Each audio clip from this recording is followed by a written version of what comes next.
Hello, friends. My name is Varsha, and I'm from Dr. Ambedkar Institute of Management Studies and Research. So, today's lesson is about a short fictional story, The Thief, written by Ruskin Bond. It is rightly said that knowledge is power which enhances our wisdom. ज्ञान ही वो शक्ति है जो हमारी बुद्धिमत्ता को बढ़ाता है. And the story says quite a lot of it. The story revolves around two characters. Deepak, जो एक चोर है, he is 15 years old. He meets Arun, who is 20 years old. ये एक चोर की कहानी है और चोर खुद ही नरेटर है और वो अपनी स्टोरी हमें सुनाएगा. The story has been narrated in first person. So let's get started with the lesson. I was still a thief when I met Arun. I is the thief. मैं एक चोर ही था जब मैं अरुण से मिला.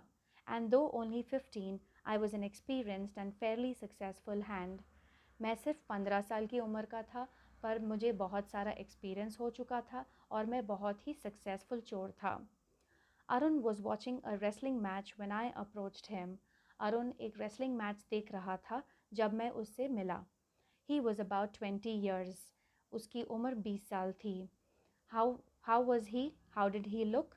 He was a tall, lean fellow and he looked easygoing, kind and simple enough for my purpose.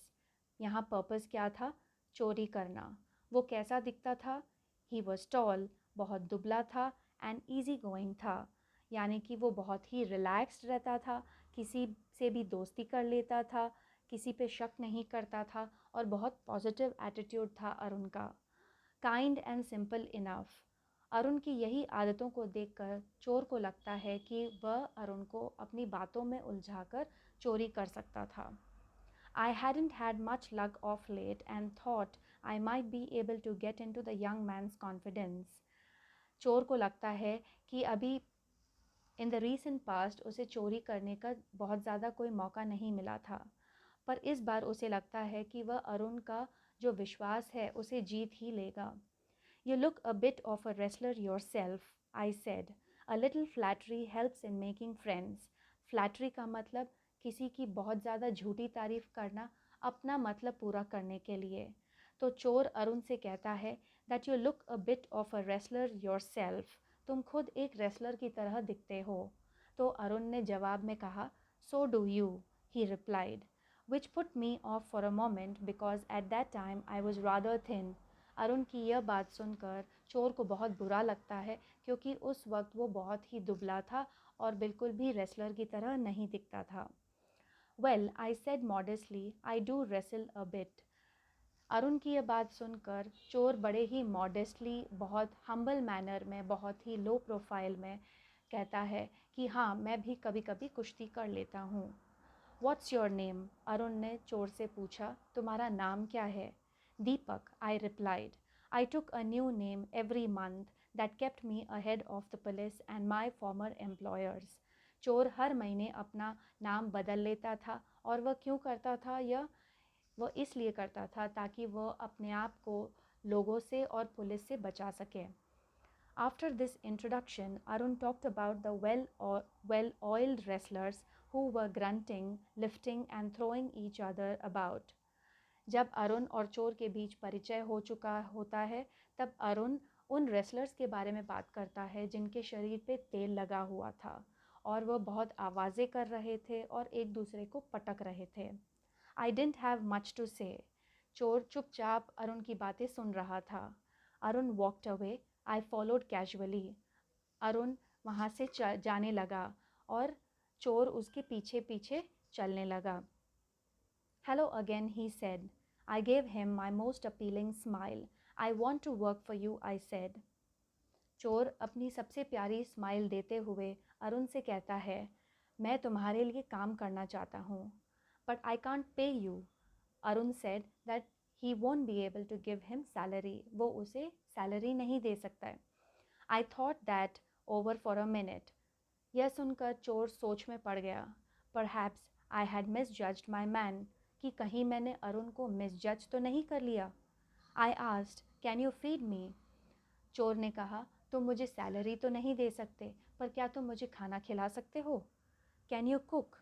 Arun ने पूछा, क्या तुम खाना बना सकते हो? I can cook, I lied again. If you can cook, then maybe I can feed you. चोर ने कहा कि हाँ, मैं खाना बना सकता हूँ, और यह उसने झूठ ही कह दिया। अरुण कहता है कि हाँ, अगर तुम खाना बना सकते हो तो मैं तुम्हें खाना खिला दूंगा। He took me to his room over the Jamna Sweets shop and told me I could sleep in the balcony. Arun takes the thief along with him to his house. But the meal I cooked that night must have been terrible because Arun gave it to a stray dog and told me to be off. To be off meaning to offend. ना उस रात चोर ने जो खाना बनाया था वो बहुत ही ख़राब था, और अरुण उस खाने को कुत्तों को डाल देता है और और चोर को वहाँ से जाने को कहता है। But I just hung around, पर चोर वहाँ से नहीं गया, वो वहीं रहा, smiling in my most appealing way and he couldn't help laughing.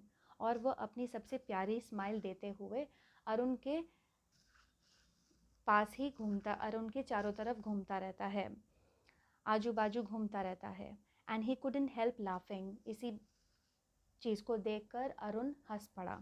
After he patted me on the head and said never mind he would teach me to cook.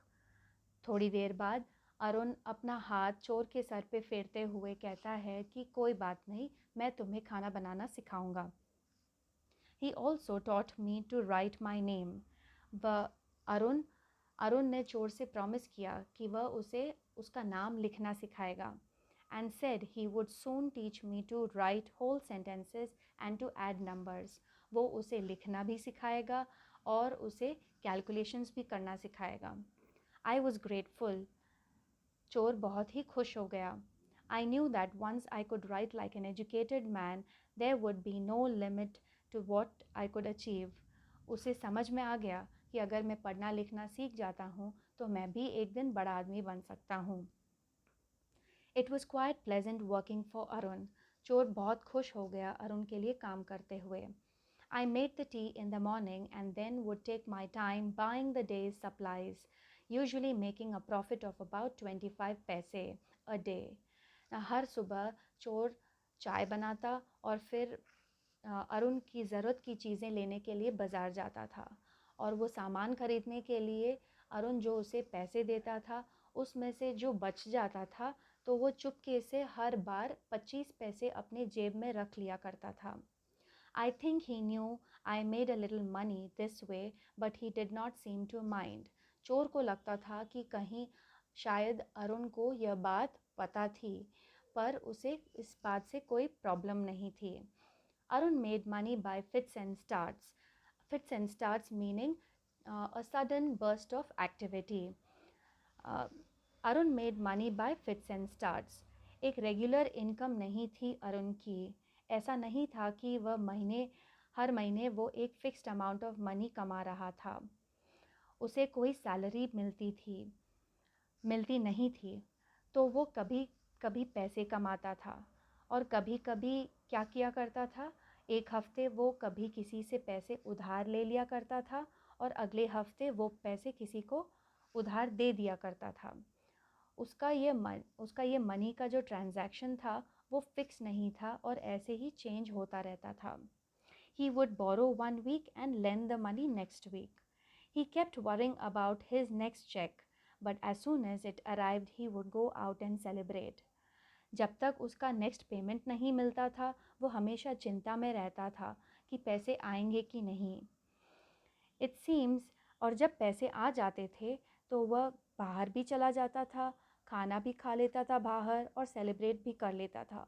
It seems he wrote for magazines, a queer meaning strange way to make living meaning to earn money to support oneself. तो चोर कहता है कि मुझे ऐसा लगता है कि अरुण एक राइटर था और वह एक मैगज़ीन के लिए आर्टिकल्स लिखता था, और उसका ये पैसे कमाने का तरीका, अपनी ज़िंदगी जीने का तरीका चोर को बहुत ही अजीब लगता था। क्यों अजीब लगता था? क्योंकि कोई रेगुलर पैटर्न नहीं था अरुण का इनकम का। कभी पैसे मिलते थे और कभी नहीं मिलते थे। One evening he came home with a small bundle of notes. एक शाम अरुण अपने हाथ में पैसों का बंडल लिए घर आता है, saying he had just sold a book to a publisher. At night, I saw him tuck the money under the mattress. Tuck meaning to keep something in a safe place. So, एक शाम अरुण अपने हाथ में पैसों का bundle लिए घर आता है और वो चोर से कहता है कि आज उसने एक किताब बेची पब्लिशर को। तो इससे हमें पता चलता है कि अरुण एक राइटर है। I had been working for Arun for almost a month, and apart from cheating on the shopping, he had not done anything in my line of work. Line of work matlab the principal activity in your life that you do to earn money. And चोर की line of work क्या थी? चोरी करना। तो पिछले 1 महीने से जब से चोर अरुण के पास काम करने लगा, उसने छोटी छोटी वो 25 पैसे रखने के अलावा उसने कोई और चीटिंग नहीं की थी। I had every opportunity for doing so. चोर के पास चोरी करने का बहुत सारे मौके थे। Arun had given me a key to door and I could come and go as I pleased. Arun ने चोर को अपने कमरे की एक चाबी भी दे रखी थी, जिससे वो कभी भी आ जा सकता था। He was the most trusting person I had ever met. चोर कहता है कि चोरी करने के बहुत से मौके थे उसके पास, पर अरुण बहुत ही लिबरल था। उस पे बहुत भरोसा करता था और उसने उसे कमरे की एक चाबी भी दे रखी थी, जिससे वो कभी भी आ जा सकता था। Arun trusted him a lot, and so he couldn't rob him. And that's why it was difficult to rob him. It's easy to rob a greedy man because he can afford to be robbed, but it's difficult to rob a careless man. Sometimes he doesn't even notice being robbed, and that takes all the pleasure out of work. Arun trusted him so much that he couldn't rob him. Now this shows the thief's psychology कि वो किस तरीके के लोगों के घर चोरी करना चाहता है। Now it's time I did some real work. I told myself I'm out of practice and I don't want to take the money. And if I don't take the money, he'll only waste it on his friends. After all, he doesn't even pay me. Now the thief wanted a reason to rob Arun. Otherwise, he was not very convinced to rob him, because Arun was a very nice person and he was very kind to him and he was very simple. Above all, he trusted him a lot. So the thief thought that if I don't rob his money, then he would spend and waste all his money on his friends, and after all, he doesn't even pay me. So it is justified that I can rob him. Now Arun was asleep. Arun गहरी नींद में था। A beam of moonlight stepped over the balcony and fell on the bed. I sat up on the floor considering the situation. It was night time and Arun was fast asleep.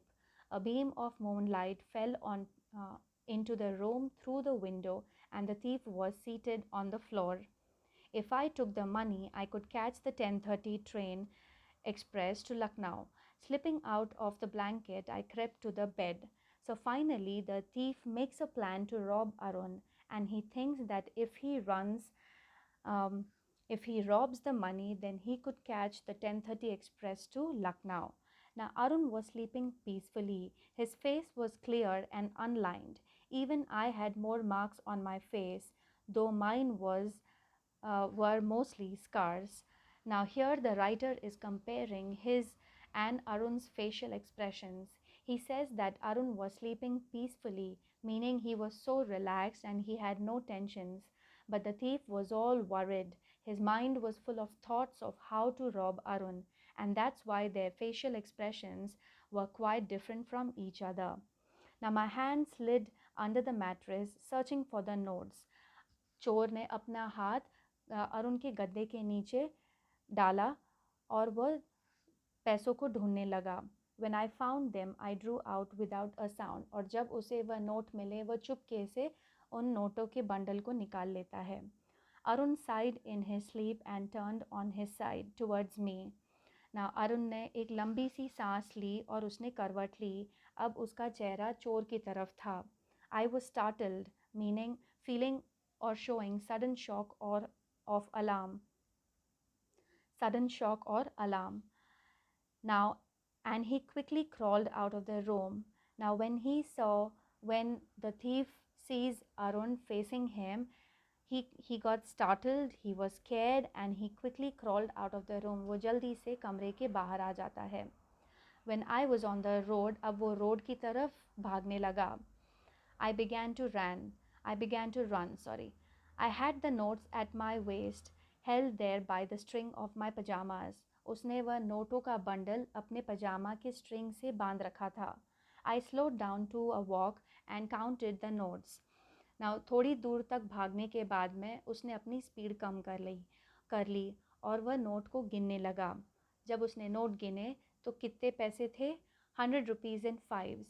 100 के 5 note थे.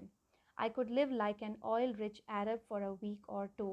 वह एक अमीर अरब की तरह एक दो हफ्ते के लिए एक अच्छी सी ज़िंदगी जी सकता है. When I reached the station, I did not stop at the ticket office, but dashed straight to the platform. The Lucknow Express was just moving out. जब चोर स्टेशन पहुंचता है तो वह टिकट लेने के लिए नहीं रुकता, क्योंकि उसने आज तक अपनी लाइफ में कभी टिकट नहीं ली, और वह भागता है सीधा प्लेटफॉर्म की तरफ. उसी वक्त लखनऊ एक्सप्रेस ट्रेन स्टार्ट हो गई. The train had still to pick up speed. अब ट्रेन धीरे धीरे अपनी स्पीड पिकअप कर रही थी. I should have been able to jump into one of the carriages. वह चाहता तो वह ट्रेन पकड़ सकता था, वह किसी भी एक कैरेज में, एक बोगी में चढ़ सकता था. But I hesitated. पर उसने ऐसा किया नहीं. उसे गिल्ट आ गया, उसे अरुण की याद आ गई. And for some reason I can't explain and I lost the chance to get away. और उसने यह वहाँ से एस्केप करने का मौका खो दिया था. When the train had gone, I found myself standing alone on the deserted platform. Deserted meaning empty. Train वहाँ से जा चुकी थी और चोर वहाँ प्लेटफॉर्म पे खड़े रह गया. I had no idea where to spend the night. I had no friends, believing that friends were more trouble than help. And I did not want to make anyone curious by staying at one of the small hotels near the station. अब उसे नहीं पता था कि अब वो कहाँ जाए, क्योंकि उसके कोई दोस्त भी नहीं थे, क्योंकि उसको लगता था कि दोस्त उसे उसके लिए प्रॉब्लम्स खड़े कर सकते थे, और वह नहीं चाहता था कि कोई उस पर शक करे. इसीलिए वह कोई होटल तक भी नहीं गया रुकने के लिए. The only person I knew really well was the man I had robbed. वह सिर्फ एक ही इंसान को अच्छे से जानता था, और वो था Arun. Leaving the station, I walked slowly through the bazaar. अब वो स्टेशन से निकलकर धीरे धीरे बाजार की ओर चलने लगा. In short career as a thief, I had made a study of men's faces when they had lost their goods. अपने इस छोटे से करियर में चोर ने लोगों का चेहरा पढ़ना सीख लिया था. The greedy man showed fear, the rich man showed anger, the poor man showed acceptance. Greedy man, लालची इंसान का चेहरा डर से भरा रहता था, डर से भर जाता था. The rich man showed anger. एक अमीर इंसान घबरा जाता था, अमीर इंसान गुस्से से भर जाता था. लालची इंसान घबरा जाता था, अमीर इंसान गुस्से से भर जाता था. The poor man showed acceptance, पर एक गरीब इंसान इस चीज़ को एक्सेप्ट कर लेता था. But I knew that Anil's face when he discovered the theft would show only a touch of sadness. पर वो समझ गया था, चोर समझ गया था कि अरुण को जब इस चोरी के बारे में पता चलेगा तो वो सिर्फ दुखी हो जाएगा. Not for the loss of money, but for the loss of trust. पैसे खोने के वजह से दुखी नहीं होगा, विश्वास टूटने के वजह से दुखी होगा. I found myself in the मैदान and I sat down on a bench. मैदान meaning an open ground. I sat on the bench. वो मैदान में जाके एक बेंच पे बैठ गया.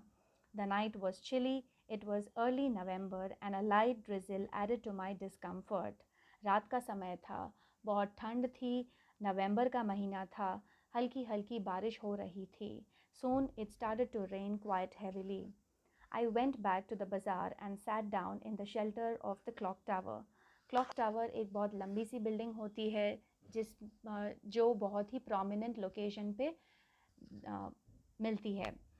The clock showed midnight. I felt for the notes. They were damp from the rain. जब क्लॉक टावर तक पहुंचने के बाद में चोर ने उस पैसों को अपने हाथ में लिया तो वह नोट गीले थे. क्यों गीले थे? बारिश की वजह से. अरुण's money.